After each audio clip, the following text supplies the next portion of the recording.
Hello, आजचा आपला topic आहे हेअर PRP. हेअर PRP म्हणजे प्लेटलेट रिच प्लाझ्मा, ज्याच्यामध्ये पेशंटचं ब्लड घेतलं जातं.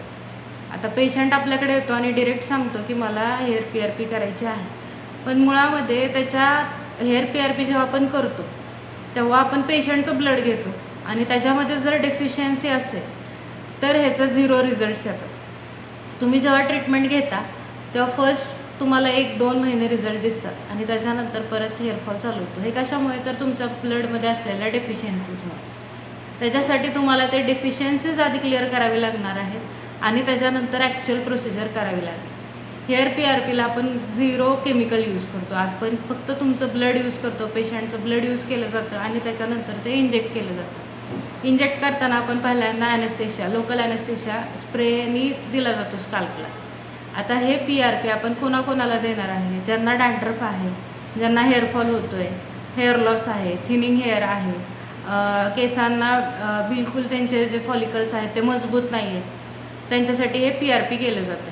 ह्याच्यामध्ये एज आहे ते 18+ आपण पुढे हेअर PRP करू शकतो. आता हे लाईफ टाँग तुम्हाला घ्यायचं आहे का? लाईफ लाँग पूर्ण तर नाही. ह्याच्या आधी सेटिंग्स घ्यायचे. सेटिंग्स घेतल्यानंतर त्याच्यामधला जो गॅप आहे तो वाढवायचा आणि गॅप वाढवल्यानंतर आपल्याला वर्षातून परत 2 ते 3 वेळा असे PRP घ्यायचे आहेत जेव्हा आपण ट्रीटमेंट स्टॉप करणार आहोत. तुम्ही डिरेक्ट ट्रीटमेंट जर स्टॉप करत आहात तर हेअरफॉल तुम्हाला नक्की होणारच आहे, कारण तुम्ही विदाऊट एनी ट्रीटमेंट किंवा विदाऊट एनी गायडन्स पूर्ण ट्रीटमेंट बंद करत आहात तर ते पूर्ण चुकीचं आहे. तुम्ही फर्स्ट ट्रीटमेंट केल्यानंतर 21 to 28 डेज नंतर ते परत एकदा रिपीट करायचं आहे. ते सेशन्स तुम्हाला घेताना त्याच्यासोबत काही मेडिसिन्स घेणंही गरजेचं असतं.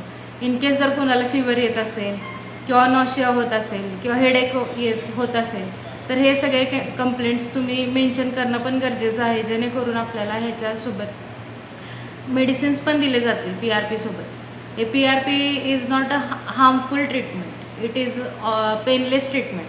आणि हे कुठलं मिरॅकल नाही की ते 1 टाईममध्ये तुम्हाला तुमचा हेअरफॉल स्टॉप होईल. So it's not a miracle procedure. ह्याच्यामध्ये तुम्हाला 3 to 4 सेशन्स घेणं गरजेचे आहे. त्याचा मेंटेनन्ससाठी एक गॅप 3 ते 4 महिन्याचा ठेवून परत 2 PRP मेंटेनन्ससाठीही करणं गरजेचं आहे.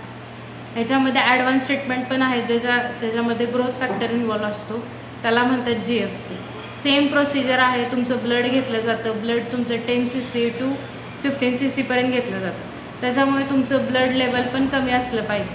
आता जेव्हा पेशंट येतो आपल्याकडे, पेशंटचं ब्लड घेतलं जातं तर त्याच्यामध्ये पहिला प्रॉब्लेम काय असतो की पेशंट येताना कुठलं व्यसन करून येतो. तर व्यसन जर करत असाल तर ते थांबवलं पाहिजे, कारण त्याचा PRPला 0 यूज दिसणार आहे. PRP करून त्याचा फायदा होणार नाही. सेकंड थिंग तुमचं येतं डाएटमध्ये तुम्हाला ग्लुटेन, ईस्ट हे सगळं चालणार नाही. अजिनोमोटो किंवा चायनीज खाऊन येतात, तर तसं करत असाल तर प्लीज ते स्टॉप करा. त्याचा यूज तुमच्या बॉडीला होणार नाही. त्याच्यानंतर येतं एक्सरसाइज. जेव्हा तुम्ही PRP करता तर तुम्हाला स्वेटिंग होतं एक्सरसाइज केल्यानंतर. 3 ते 4 दिवस तुम्हाला एक्सरसाइज करायची नाही, पण त्याच्यानंतर तुम्ही एक्सरसाइज केली, प्रॉपर शॅम्पूनी हेअर वॉश केला.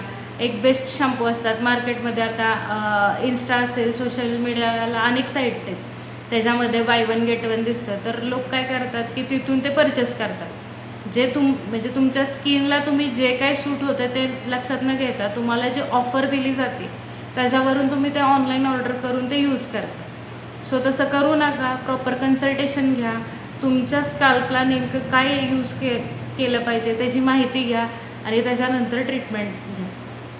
थँक्यू.